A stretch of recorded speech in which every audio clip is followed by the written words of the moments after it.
Muy bien, continuando con el tema de biomecánica de tejidos, podemos ver en este gráfico de carga de formación o tensión de formación cómo es que reaccionan algunos de los componentes viscoelásticos. Por ejemplo, quiero que pensemos en lo siguiente: cuando uno abre la palma de la mano y golpea con gran velocidad un tanque con agua, el agua se comporta más como un sólido. Pero si nosotros despacio vamos introduciendo la mano en el agua, lógicamente el agua no se va a comportar como un sólido. Esto es lo que pasa cuando una persona se tira, como decimos vulgarmente, a una piscina de panzazo, ¿verdad? Esa velocidad con que cae genera que el líquido se comporte más como un sólido, no porque lo sea, sino simplemente por la variable de velocidad.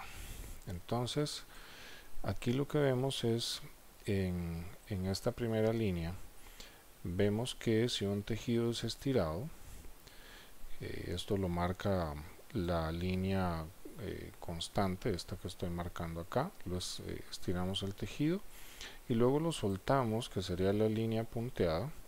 Este tejido, nótese que regresa a la misma posición, o sea, la línea punteada regresó al cero. Y podemos decir que el área bajo la curva va a ser eh, la energía liberada, que en este caso pues puede ser calor. Mientras que si hacemos un estiramiento lento o cargamos de forma lenta ese tejido, nótese que iríamos estirando, estirando, estirando, llegamos a un punto y ahora soltamos. Entonces el tejido va a regresar, pero nótese que no regresó al punto inicial de elongación. O sea, ha habido una deformación. Eso quiere decir que este tejido, el cual fue estirado lento, que fue estirado lento en el tiempo, es un tejido que llegó a un umbral plástico, o sea, se deformó. Y nótese también que se liberó entonces una cantidad mayor de calor. Esto ocurre cuando uno agarra, por ejemplo, una liga y me gusta hacer una analogía con estas colas que usan eh, las señoritas para ponerse estos elásticos circulares que usan para hacerse colas. Resulta que mi esposa usa este tipo de elásticos para hacerse colas y tiene la costumbre de agarrar estas colitas y ponerlas en a la par de la cama hay un palito y ella las coloca estiradas, un poquito estiradas en este palito. Pues después de un tiempo, ya cuando las saca, están lógicamente más estiradas por el factor de que se han mantenido en este palito que tiene un volumen relativamente grande que estira el tejido y que en algún momento por el tiempo de exposición al mismo llega a deformarse. Lo mismo pasa cuando nos ponemos unos zapatos que están nuevos. Al inicio pues nos maltratan, pero con el tiempo y con el uso, este estiramiento constante, lento pero en el tiempo, va a producir una deformación plástica hasta que el zapato pues ya nos queda mejor y ya no nos chima.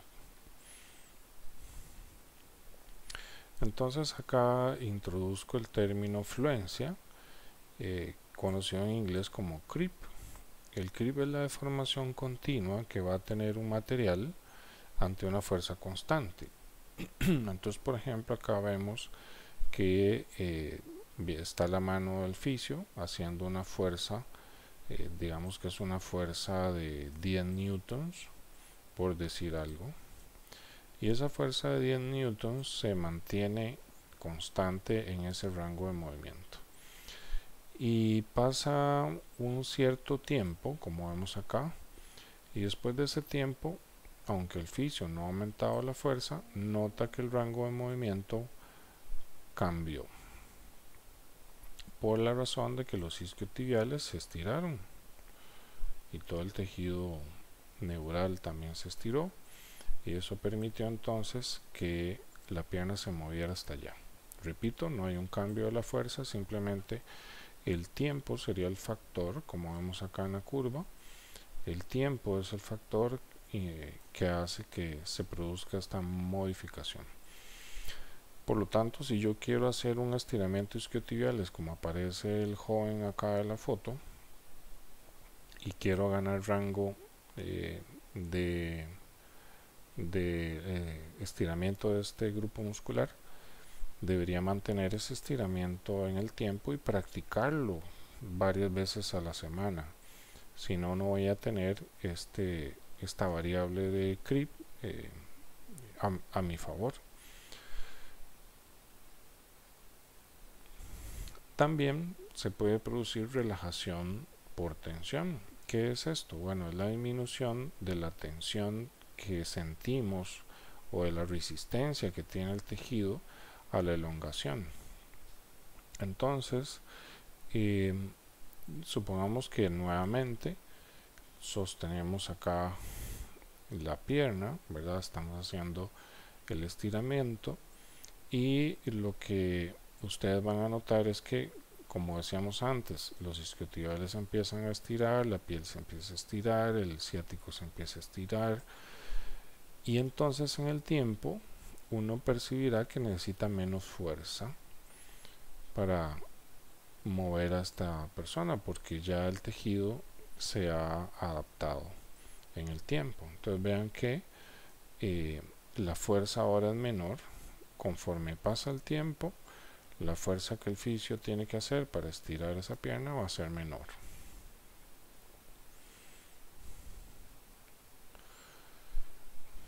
Lo que está dentro de la curva que vemos en este gráfico es conocido como histéresis.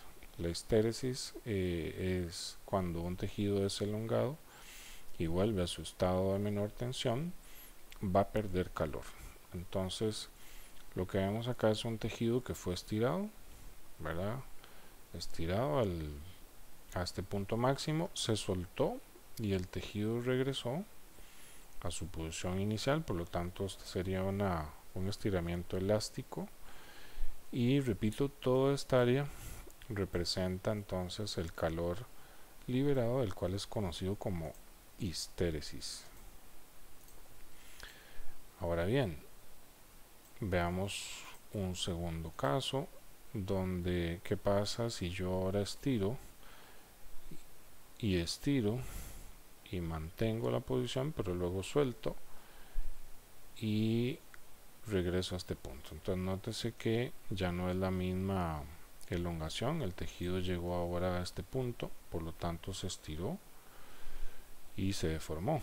Esto sería entonces un estiramiento que llegó al umbral plástico, y lo que veríamos entonces es un área bajo la curva mucho mayor, porque se liberó más calor. ¿Por qué es relevante entonces esto? A veces uno está haciendo una técnica manual y resulta que el paciente, o en algunos casos mis estudiantes me preguntan: profesor, ¿cuánto tiempo debe quedarse uno ahí haciendo esta técnica para, qué sé yo, liberar una contractura o una adherencia miofascial? La respuesta sería: uno coloca las manos, hace por ejemplo la tensión sobre el tejido o compresión, y después de un tiempo que uno está percibiendo la tensión de ese tejido, encuentra que se empieza a percibir calor debajo de la mano. Se produce una hiperemia en la mano del fisio y una hiperemia en el tejido del paciente. Cuando estamos sintiendo eso es que ya estamos llegando al umbral plástico, precisamente porque se está liberando calor y se está generando este fenómeno de la histéresis. Es lógico que cada paciente sea diferente, eso dependerá de la grasa que tenga, de la cantidad de músculo, de la zona en que estemos aplicando la técnica, pero el calor que uno percibe a la hora de hacer la manipulación es un indicador de que estemos llegando entonces al umbral de plasticidad. Un tejido dúctil, cuando bajo la acción de una fuerza, puede deformarse sin romperse. Ahora bien, ¿cómo haríamos para cortar un alambre de cobre como este si no tenemos unas tijeras?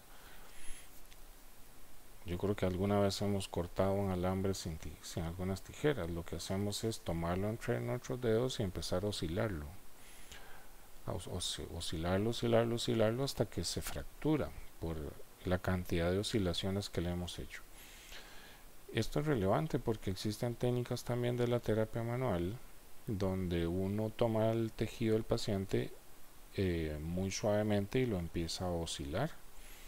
En esa oscilación esperaríamos entonces que se produzca este efecto de liberación de, por ejemplo, de adherencias. Entonces, tengan en cuenta estas propiedades que también son útiles y aplicables a la terapia. Un tejido es frágil cuando se fractura ante una pequeña deformación.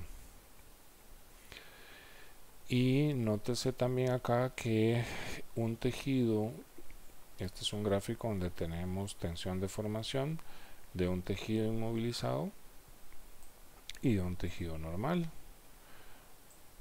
Vemos, lo primero que nos llama la atención es que el tejido normal tiene una curva con una pendiente mayor, por lo tanto es un tejido más rígido, o sea, es un tejido que soporta más fácilmente tensión sin romperse.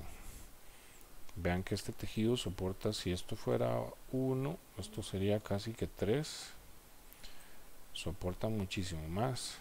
Y nótese que acá sería el punto de fallo, el punto de ruptura del tejido inmovilizado, y vean que el tejido normal está, pues puede llegar a una deformación muchísimo mayor con más carga.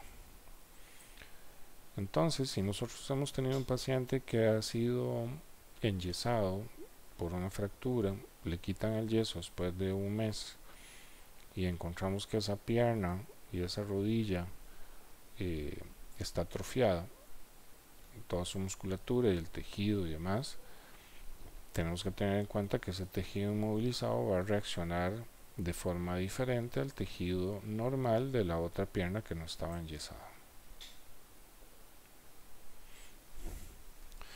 Ya casi finalizando, la anisotropía es la propiedad de la materia según la cual, por ejemplo, reacciona de formas diferentes ante, por ejemplo, las cargas que se le pongan. Este es la cadera. Acá tenemos las trabéculas óseas que conforman el cuello del fémur y también que conforman la cabeza. Entonces ven ustedes que en este punto tenemos muchas trabéculas, pero que en esta zona hay pocas. Entonces esta zona es más fácil que se fracture a nivel de la cadera. Y la cadera va a reaccionar mejor ante cargas verticales, no ante golpes o cargas horizontales. Entonces esta capacidad de reaccionar de formas diferentes ante diferentes fuerzas, etcétera, es conocido como anisotropía. Esto es otro ejemplo. Si yo veo por acá o impongo la luz por acá, lo que se reflejaría sería un círculo, pero si yo impongo la luz por acá, lo que se reflejaría es un cuadrado. Otro ejemplo de anisotropía es cómo reacciona el hueso. Este es un experimento que se hizo traccionando hueso. Esto es tracción. Luego esto es tracción a 30 grados de posición. Esto es a 60. Y esto es en forma horizontal. Y nótese que las curvas del hueso son totalmente diferentes. O sea, el hueso soporta, como vemos en esta primera, tiene una pendiente más alta, por lo tanto es un material más rígido, soportará mejor las fuerzas. Mientras que en la posición horizontal el hueso no va a reaccionar de la misma forma, no es tan rígido y se va a romper más fácil. Y el término tensegrida, que es la integridad de tensión, esto lo que nos dice es que nuestro cuerpo busca un balance y que ese balance se puede romper, por ejemplo, ante una cirugía abdominal donde se ha roto, qué sé yo, una cesárea, se ha roto la fascia. Entonces esto hace que se rompa el sistema de fuerzas que ayudan a mantener el core estable.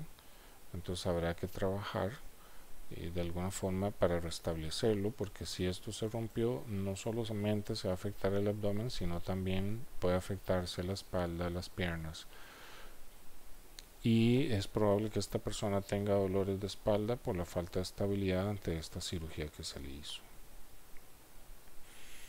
Acá vemos una imagen de un tejido, lo blanco es esta maraña, esta tela es la fascia, y aquí podemos ver vasos sanguíneos. Imagínense que si yo presiono acá la piel, y eso es una fibra muscular, la fascia va a reaccionar como una esponja, entonces el fluido va a salir hacia los lados. Pero también si la piel se mueve hacia una dirección, por ejemplo en una técnica de masaje, la fascia va también a deformarse y eso va a influenciar sobre la viscosidad de los fluidos que hay debajo y también sobre el tejido que está directamente relacionado, fibra muscular, nervios, fascia, etc. Muy bien.